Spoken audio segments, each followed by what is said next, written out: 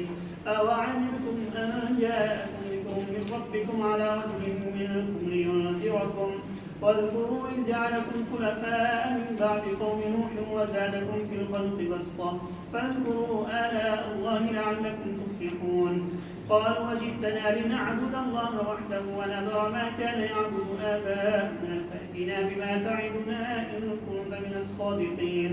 قال قد وقع عليكم من ربكم رجس وغضب أتجادلونني في أسماء سميتموها أنتم وآباؤكم ما نزل الله بها من سلطان فانتظروا إني معكم من المنتظرين. فأنجيناه والذين معه برحمة منا وقطعنا دابر الذين كذبوا بآياتنا وما كانوا مؤمنين. وإلى ثمود أخاهم صالحا قال يا قوم اعبدوا الله ما لكم من إله غيره قد جاءتكم بينة من ربكم هذه ناقة الله لكم آية فذروها تأكل في أرض الله ولا تمسوها بسوء فيأخذكم عذاب أليم. واذكروا إذ جعلكم خلفاء من بعد عاد وبوأكم في الأرض تتخذون من سهولها قصورا وتنحتون الجبال بيوتا فاذكروا آلاء الله ولا تعثوا في الأرض مفسدين. قال الملأ الذين استكبروا من قومه للذين استضعفوا لمن آمن منهم أتعلمون أن صالحا مرسل من ربه قالوا إنا بما أرسل به مؤمنون. قال الذين استكبروا إنا بالذي آمنتم به كافرون. فعقروا الناقة وعتوا عن أمر ربهم وقالوا يا صالح ائتنا بما تعدنا إن كنت من المرسلين. فأخذتهم الرجفة فأصبحوا في دارهم جاثمين.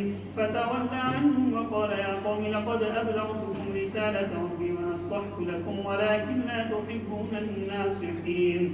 ولوطا إذ قال لقومه أتأتون الفاحشة ما سبقكم بها من أحد من العالمين إنكم لتأتون الرجال شهوة من دون النساء بل أنتم قوم مسرفون.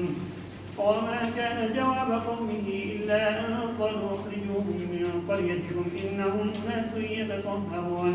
فأنجيناه وأهله إلا امرأته كانت من الغابرين وأمطرنا عليهم مطرا فانظر كيف كان عاقبة المجرمين.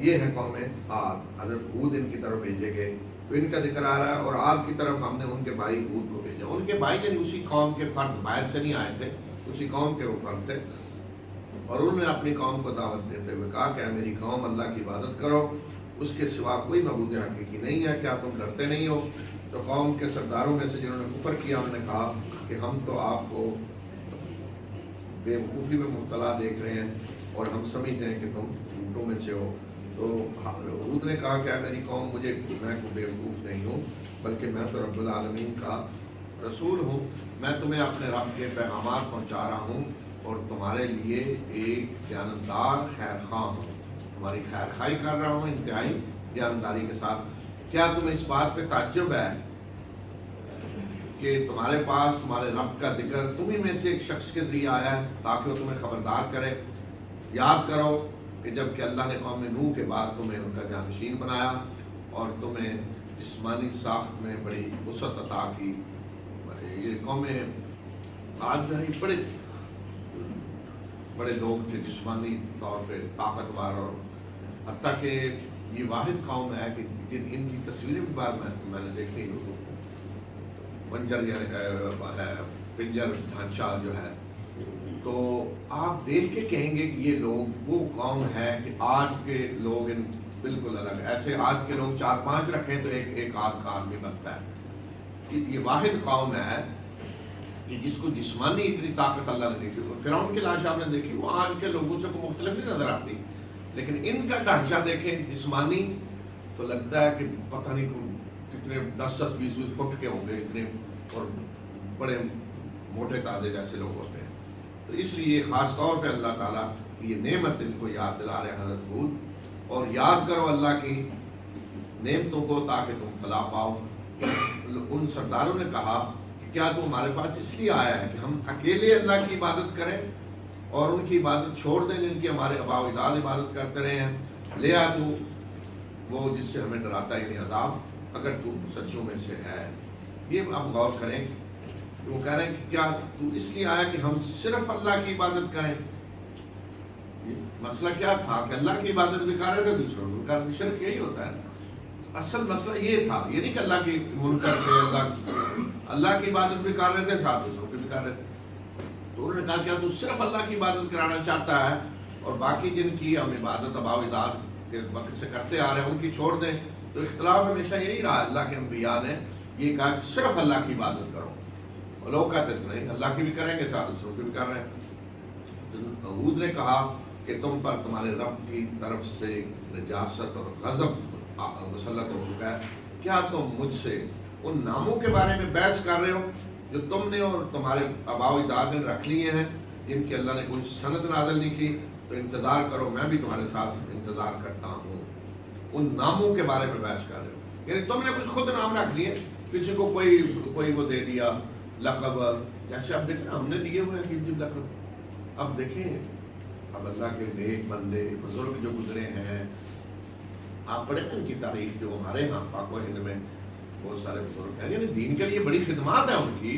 انہوں نے اسلام کو کھلایا، ان کے ذریعے ہزاروں لوگوں نے اسلام قبول کیا. لاہور میں علی اجمیری ہیں، دوسرے کے بزرگ ہیں. تو اب لیکن ہم نے کیا کیا؟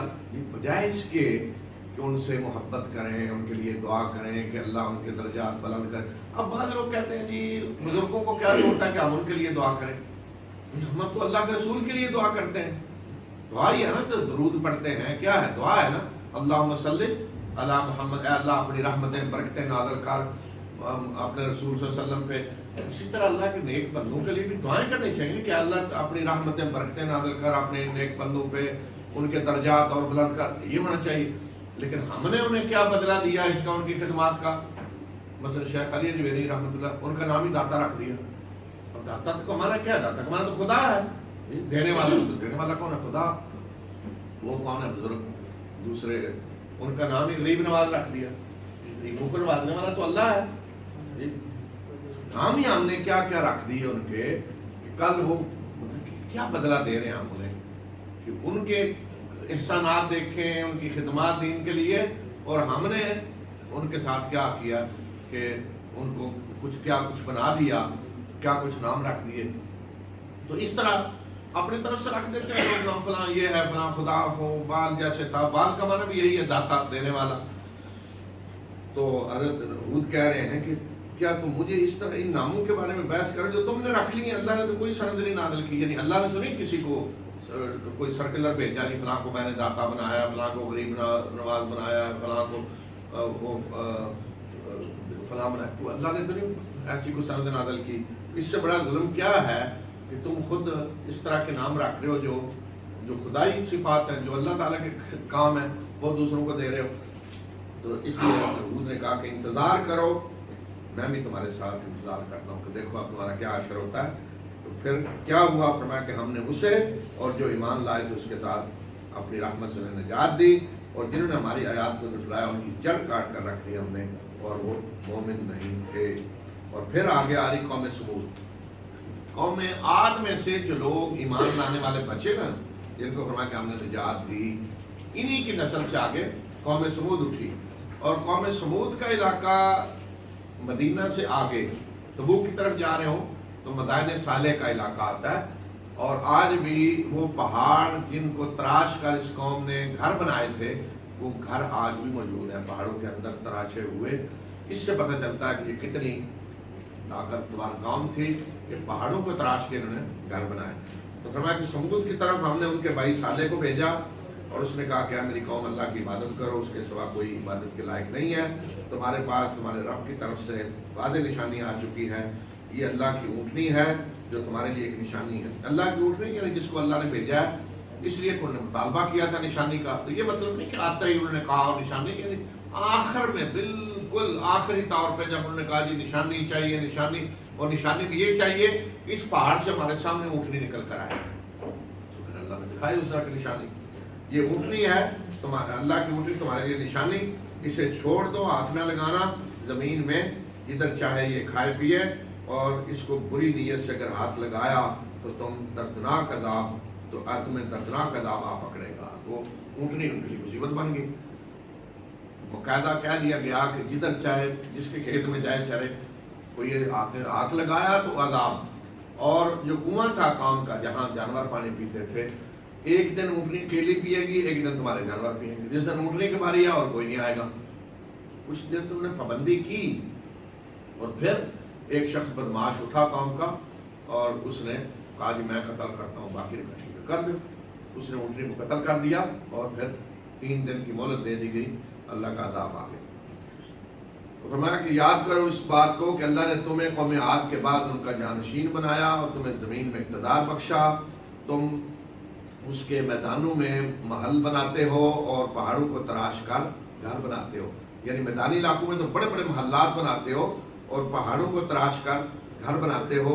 تو اللہ کی نعمتوں کو یاد کرو اور زمین میں فساد نہ پھیلاتے پھرو۔ تو قوم کے ان سرداروں نے جنہوں نے تکبر کیا تھا، کہا ان لوگوں کو جو بے بس کمزور سمجھے گئے تھے اور جو ان میں سے ایمان لائے تھے، کہ کیا تم جانتے ہو کہ صالح اللہ اس کے رب کی طرف سے بھیجا ہوا رسول ہے؟ یعنی مستکبرین سردار، غریب لوگ جو ایمان لائے، ہمیشہ اللہ کے انبیاء پہ ایمان غریب لوگ ہی لاتے ہیں۔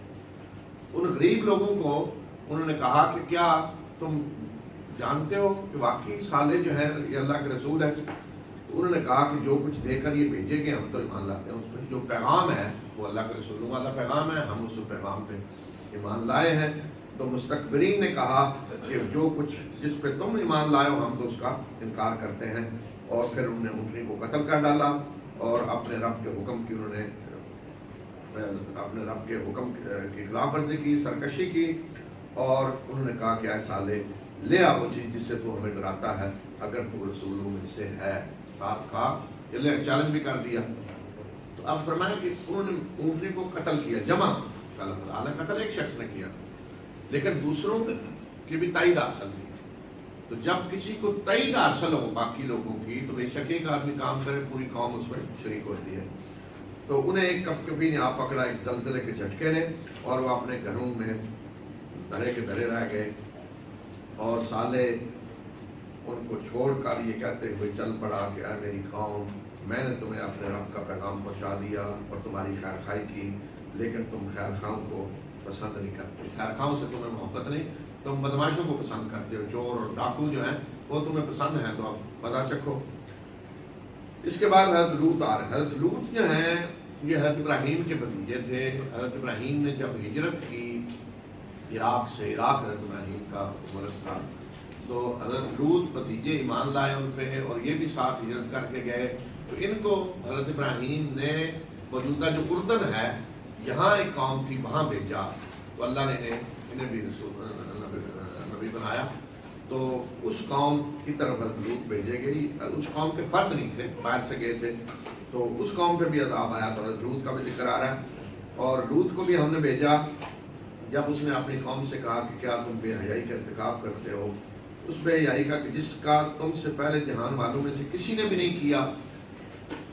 اور وہ بے حیائی کیا ہے کہ تم عورتوں کو چھوڑ کر مردوں سے اپنی شہوت پوری کرتے ہو، بلکہ تم حد سے تجاوز کرنے والے لوگ ہو۔ اور اس کی قوم کا اس کے سوا کوئی جواب نہیں تھا کہ انہوں نے کہا کہ نکالو ان کو، کن کو؟ لوط اور ان کے گھر والے اور جو ایمان لانے والے، نکالو ان کو اپنی بستی سے، بے شک یہ بڑے پاک باز بن کے پھرتے ہیں۔ ان قوموں کا جب بگڑ جاتی ہے، فطرت بسخ ہو جاتی ہے، تو پھر صالح لوگوں کو قومیں قبول نہیں کرتی، پھر وہ کہتے ہیں انہیں سولی چڑھائیں، جیل میں ڈال لیں، نکال لیں انہیں، یہ بڑے پاک بنے پھرتے ہیں۔ تو اللہ نہ کرے کہ اس قدر فطرت بسخ ہو چکی ہے کہ کیا نکالیں ان کو بستی سے، جو ہمیں روک رہے ہیں اس سے کہ بڑے اپنے آپ کو پاک باز سمجھ رہے ہیں۔ تو پھر فرمایا کہ ہم نے نجات دی لوط کو اور اس کے گھر والوں کو، سوائے اس کی بیوی کے جو پیچھے رہ جانے والوں میں سے تھی، کیونکہ لوط کی بیوی اسی قوم سے تعلق رکھتی تھی، وہ ایمان نہیں لائی تھی، تو اس لیے وہ بھی اسی عذاب کی لپیٹ میں آئی، اور ہم نے ان پر بدترین بارش برسائی۔ تو دیکھو ان مجرموں کا کیا انجام ہوا۔ یہ واقعات آگے بھی آ رہے ہیں مختلف صورتوں میں، کہیں زیادہ تفصیل کے ساتھ، خصوصاً یہ جو ہے نا لوط والا واقعہ، یہ آگے بعض صورتوں میں ایسی تفصیل سے آیا ہے اور ایسا انداز ہے اس کا کہ جہاں واقعی ہلا کر رکھ دیا جاتا ہے۔ یہاں ذرا اختصار کے ساتھ ہے، وہاں بتایا گیا عذاب کس طرح آیا، کس طرح اللہ نے پکڑا اس قوم کو، اور پھر نقشہ کھینچا ان کی فطرت جو بسخ ہو چکی تھی، اس کا اس قدر یہ مجرم بن چکے تھے۔ آگے کی صورتوں میں آئے گا تفصیل۔ وإلى مدين أخاهم شعيبا قال يا قوم اعبدوا الله ما لكم من إله غيره قد جاءتكم بينة من ربكم فأوفوا الكيل والميزان ولا تبخسوا الناس أشياءهم ولا تفسدوا في الأرض بعد إصلاحها ذلكم خير لكم إن كنتم مؤمنين ولا تقعدوا بكل صراط توعدون وتصدون عن سبيل الله من آمن به وتبغونها عوجا واذكروا إذ كنتم قليلا فكثركم وانظروا كيف كان عاقبة المفسدين وإن كان طائفة منكم آمنوا بالذي أرسلت به وطائفة لم يؤمنوا فاصبروا حتى يحكم الله بيننا وهو خير الحاكمين قال الملأ الذين استكبروا من قومه لنخرجنك يا شعيب والذين آمنوا معك من قريتنا أو لتعودن في ملتنا قال أولو كنا كارهين قد افترينا على الله كذبا إن عدنا في ملتكم بعد إذ نجانا الله منها وما يكون لنا أن نعود فيها إلا أن يشاء الله ربنا وسع ربنا كل شيء علما على الله توكلنا ربنا افتح بيننا وبين قومنا بالحق وأنت خير الفاتحين وقال الملأ الذين كفروا من قومه لئن اتبعتم شعيبا إنكم إذا لخاسرون فأخذتهم الرجفة فأصبحوا في دارهم جاثمين الذين كذبوا شعيبا كأن لم يغنوا فيها الذين كذبوا شعيبا كانوا هم الخاسرين فتولى عنهم وقال يا قوم لقد أبلغتكم رسالات ربي ونصحت لكم فكيف آسى على قوم كافرين وما أرسلنا في قرية من نبي إلا أخذنا أهلها بالبأساء والضراء لعلهم يضرعون ثم بدلنا مكان السيئة الحسنة حتى عفوا وقالوا قد مس آباءنا الضراء والسراء فأخذناهم بغتة وهم لا يشعرون ولو أن أهل القرى آمنوا واتقوا لفتحنا عليهم بركات من السماء والأرض ولكن كذبوا فأخذناهم بما كانوا يكسبون أفأمن أهل القرى أن يأتيهم بأسنا بياتا وهم نائمون أوأمن أهل القرى أن يأتيهم بأسنا ضحى وهم يلعبون أفأمنوا مكر الله فلا يأمن مكر الله إلا القوم الخاسرون أولم يهد للذين يرثون الأرض من بعد أهلها أن لو نشاء وأصبناهم بذنوبهم ونطبع على قلوبهم فهم لا يسمعون تلك القرى نقص عليك من أنبائها ولقد جاءتهم رسلهم بالبينات فما كانوا ليؤمنوا بما كذبوا من قبل كذلك يطبع الله على قلوب الكافرين وما وجدنا لأكثرهم من عهد وإن وجدنا أكثرهم لفاسقين.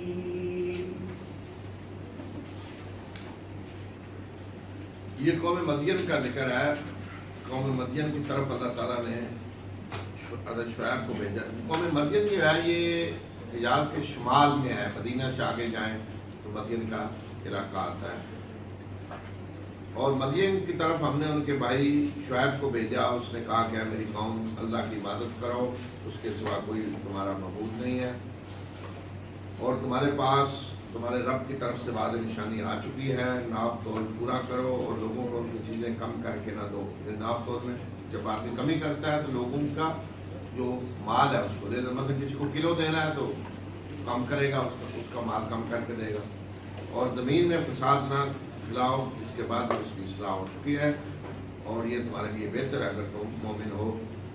اور تم ہر راستے پہ لوگوں کو دھمکیاں دیتے اور جو ایمان لائے اسے اللہ کے راستے سے روکتے اور اللہ کے راستے کو ٹیڑھا کرتے ہوئے نہ بیٹھو.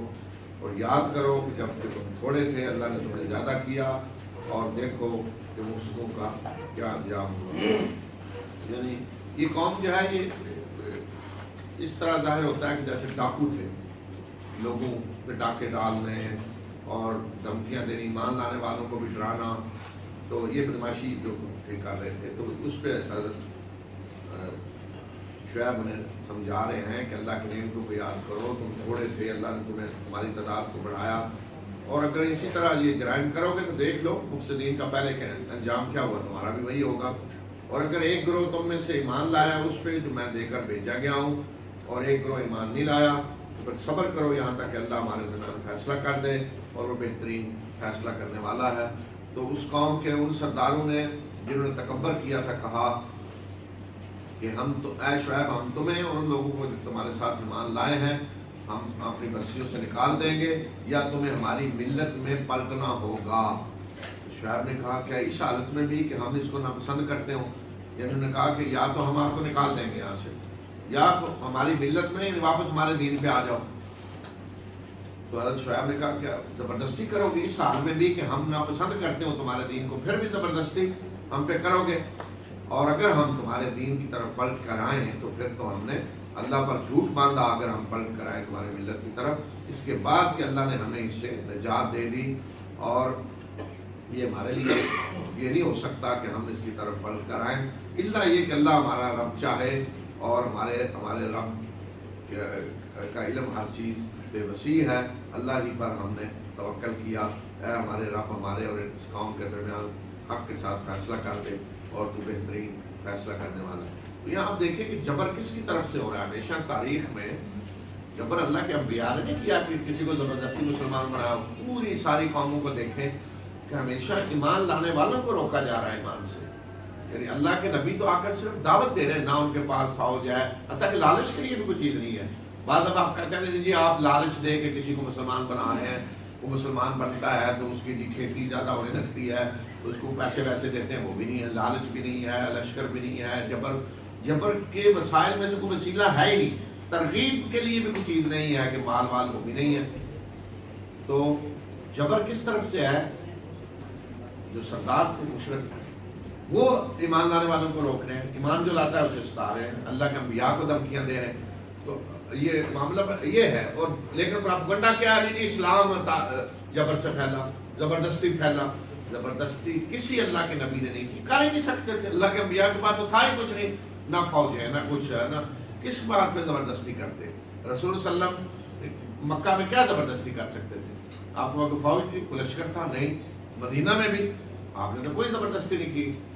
جو لڑنے آئے, جو روکنا چاہتے تھے مسلمانوں کو اسلام سے, کو ان سے جنگ کی. جنگ میں بھی جو پکڑا گیا تو صحیح مسلمانوں نے کبھی کہا کہ تم اسلام قبول کرو ورنہ تمہیں قتل کر دیں گے. تو دھمکیاں تو دوسری طرف سے مل رہی تھی ہمیشہ. اور ان قوم کے سرداروں میں سے جنہوں نے کفر کیا انہوں نے کہا اگر تم نے شعیب کی پیروی کی تو تم خسارہ پانے والوں میں سے ہو جائے. ایک دوسرے کو کہہ رہے تھے کہ شعیب کی بات مانی تو بیڑا غرق ہو جائے گا, پھر تو حماقت کی وہ انتہا ہو جائے گی اگر تم نے شعیب کی بات مان لی. تو بالآخر پھر کیا ہوا, انہیں ایک کبھی نے آپ پکڑا, زلزلہ, اور وہ اپنے گھروں میں پڑے کے پڑے رہ گئے, جہاں تھے وہیں گر پڑے ختم. اور جنہوں نے شعیب کو جھٹلایا گویا کہ وہ تھے ہی نہیں وہاں, اس طرح مر گئے کہ جیسے کوئی وجود ہی نہیں تھا ان کا. اور جنہوں نے شعیب کو جھٹلایا وہ خسارہ پانے والے بن کر رہ گئے. اور شعیب ان کو چھوڑتے ہوئے یہ کہتا ہوا چل پڑا کہ میری قوم, میں نے اپنے رب کے پیغامات پہنچا دیے اور تمہیں نصیحت کی, تو میں کیسے افسوس کروں ایک کافر قوم پہ. تو اب میں کیوں افسوس کروں, میں نے تو نصیحت کا حق ادا کیا, اپنے رب کے پیغامات پہنچائے, لیکن تم ماننے کے لیے تیار نہیں ہو. تو اب جو تمہارا اشر ہوا ہے پھر مجھے تو کوئی اس پہ افسوس نہیں ہے. اب پورا تبصرہ آگے اس پورے واقعات پہ جو پیچھے گزرے ہیں. ہم نے جس بستی میں بھی کوئی نبی بھیجا تو اس کے باشندوں کو ہم نے دکھ سکھ سے آزمایا تاکہ وہ گڑ گڑائیں, تاکہ ان کے اندر نرمی پیدا ہو. مالی تکلیفیں آئیں, جسمانی تکلیفیں آئیں, پھر ہم نے دکھ کی جگہ سکھ کو بدل دیا یہاں تک کہ وہ پھلے پھولے. اور انہوں نے کہا کہ ہمارے آباء و اجداد پہ بھی دکھ سکھ آئے ہیں, اور پھر ہم نے اچانک انہیں پکڑ لیا اور انہیں کو پتہ نہیں چلا. مصیبتوں کو مبتلا کرتا ہے تاکہ لوگ گڑ گڑائیں, لیکن جب اثر نہیں ہوتا تو پھر اللہ تعالیٰ کھول دیتا ہے دروازے. خوب دولت ہر چیز آتی ہے, تو پھر وہ کہنے لگتے ہیں وہ جو تھوڑی تکلیفیں آئی تھیں نا وہ تو ایسے ہی تھی, وہ ہمارے باپ دادا پہ اس طرح آئی تھی, یہ کوئی اس وجہ سے نہیں ہوا کہ ہم نے اللہ کے رسول کسی کو نبی کو جھٹلایا, یہ تو ہوتا رہتا ہے تاریخ میں. تو جب اس طرح مطمئن ہو جاتے ہیں, خوب بدماشیاں کرتے ہیں, پھر فرمایا کہ ہم اچانک انہیں پکڑ لیا اور پھر انہیں پتہ بھی نہیں چلا کہ کیا ہو رہا ہے ہمارے ساتھ. اور اگر ان بستیوں والے ایمان لاتے اور تقوی اختیار کرتے تو ہم ان پر آسمان و زمین سے برکتوں کے دروازے کھول دیتے, لیکن انہوں نے جھٹلایا تو ہم نے انہیں ان کے کرتوتوں میں پکڑ لیا. کیا یہ بستیوں والے اس بات سے بے خوف ہو گئے تھے کہ ہماری پکڑ ان پہ رات کو آئے اس حال میں کہ وہ سوئے ہوئے ہوں, اور کیا بستیوں والے بے خوف ہو گئے اس بات سے کہ ہماری پکڑ دوپہر کے وقت آئے جبکہ یہ کھیل رہے ہوں؟ کیا یہ اللہ کی چال سے بے خوف ہو گئے؟ اور اللہ کی چال سے بے خوف تو صرف وہی لوگ ہوتے ہیں جو خسارہ پانے والے ہیں. کیا وہ لوگ جو زمین میں رہنے والوں کے بعد ان کے وارث بنتے ہیں, انہوں نے اس سے کوئی سبق نہیں حاصل کیا کہ اگر ہم چاہیں تو ان کو بھی ان کے گناہوں کے بدلے میں ہم پکڑ سکتے ہیں اور ان کے دلوں پہ ہم مور لگا دیں اور یہ پھر کچھ سنیں گے. یعنی تاریخ میں ہمیشہ یہی ہوتا ہے کہ ایک قوم تباہ ہوتی ہے, دوسری قوم اس کی جا کے وارث بنتی ہے. ایک آدمی جاتا ہے دوسرا اس کا وارث بنتا ہے. فرمایا کہ جو وارث بنتے ہیں آ کر انہیں پتہ ہوتا ہے پہلوں کے ساتھ کیا انجام ہوا, پہلوں کا کیا اشر ہوا, لیکن وہ اس سے سبق حاصل نہیں کرتے. فرمایا کہ انہیں وہ اس سے سبق حاصل کرنا چاہیے کہ جس طرح ہم نے پہلوں کو پکڑا ان کو بھی ان کے گناہوں کی برداشت میں ہم پکڑ سکتے ہیں, اور ہم چاہیں تو ان کے بھی دلوں پہ مور لگا دیں, پھر یہ کچھ سنیں گے نہیں. یہ سب بستیاں ہیں جن کی خبریں ہم تمہیں سنا رہے ہیں, اور ان کے پاس ان کے رسول واضح نشانیاں لے کر آئے, پھر یہ ایمان لانے والے نہ بنے اس وجہ سے کہ پہلے انہوں نے جھٹلا دیا. یعنی ایک دفعہ جھٹلا دیا نہیں بس آپ نہیں مانیں گے. ہم کیوں نہیں مان رہے؟ میں نے جھٹلا جو دیا ہے بس, کہہ جو دیا ہے بس ختم. بھائی کہہ دیا ہے دوبارہ غور کر لو, سوچو سمجھو, نہیں جی ایک دفعہ کہہ دیا بس. فرمایا کہ اس طرح اللہ مور لگا دیتا ہے ان لوگوں کے دلوں پہ جو کافر ہیں. اور ہم نے ان میں سے اکثر کے اندر کو عہد کی پاسداری نہیں پائی, اور ان میں سے اکثر کو بدعہد پایا. یعنی اکثر یہ قومیں جو ہیں بدعہد تھیں, کسی بھی عہد کی پاسداری کرنے والے نہیں ہیں. فاسق آدمی وہ ہے جو بدعہد ہوتا ہے, اس کا مطلب فاسق و فاجر برا. بدعہد یعنی جو اللہ سے کیے ہوئے عہد کو پورا نہیں کر رہا, تو انسانوں کے ساتھ بھی عہد وہ پورا نہیں کرے گا. ایسی قوم جو بدعہد قوم ہوتی ہے اسی کو قرآن نے فاسق کہا ہے. ثم بعثنا من بعد موسى بآياتنا إلى فرعون وملئه فظلموا بها فانظر كيف كان عاقبة المفسدين. وقال موسى يا فرعون إني رسول من رب العالمين حقيق على أن لا أقول على الله إلا الحق قد جئتكم ببينة من ربكم فأرسل معي بني إسرائيل. قال إن كنتم كنت جئت بآية فأت بها إن كنت من الصادقين. فألقى عصاه فإذا هي ثعبان مبين ونزع يده فإذا هي بيضاء للناظرين. قال الملأ من قوم فرعون إن هذا لساحر أليم يريد أن يخرجكم من أرضكم فماذا تأمرون؟ قالوا ارجه وأخاه وأرسل في المدائن حاشرين يأتوك بكل ساحر عليم. وجاء السحرة فرعون قالوا إن لنا لأجرا إن كنا نحن الغالبين. قال نعم وإنكم لمن المقربين. قالوا يا موسى إما أن تلقي وإما أن نكون نحن الملقين. قال ألقوا فلما ألقوا سحروا أعين الناس واسترهبوهم وجاءوا بسحر عظيم. وأوحينا إلى موسى أن ألق عصاك فإذا هي تلقف ما يأفكون. فوقع الحق وبطل ما كانوا يعملون فغلبوا هنالك وانقلبوا صاغرين. وألقي السحرة ساجدين قالوا آمنا برب العالمين رب موسى وهارون. قال فرعون آمنتم به قبل أن آذن لكم إن هذا لمكر مكرتموه في المدينة لتخرجوا منها أهلها فسوف تعلمون. لأقطعن أيديكم وأرجلكم من خلاف ثم لأصلبنكم أجمعين. قالوا إنا إلى ربنا منقلبون. وما تنقم منا إلا أن آمنا بآيات ربنا لما جاءتنا ربنا أفرغ علينا صبرا وتوفنا مسلمين. وقال الملأ من قوم فرعون أتذر موسى وقومه ليفسدوا في الأرض ويذرك وآلهتك قال سنقتل أبناءهم ونستحيي نساءهم وإنا فوقهم قاهرون. قال موسى لقومه استعينوا بالله واصبروا إن الأرض لله يورثها من يشاء من عباده والعاقبة للمتقين. قالوا أوذينا من قبل أن تأتينا ومن بعد ما جئتنا. قال عسى ربكم أن يهلك عدوكم ويستخلفكم في الأرض فينظر كيف تعملون. ولقد أخذنا آل فرعون بالسنين ونقص من الثمرات لعلهم يذكرون. فإذا جاءتهم الحسنة قالوا لنا هذه وإن تصبهم سيئة يطيروا بموسى ومن معه ألا إنما طائرهم عند الله ولكن أكثرهم لا يعلمون. وقالوا مهما تأتنا به من آية لتسحرنا بها فما نحن لك بمؤمنين.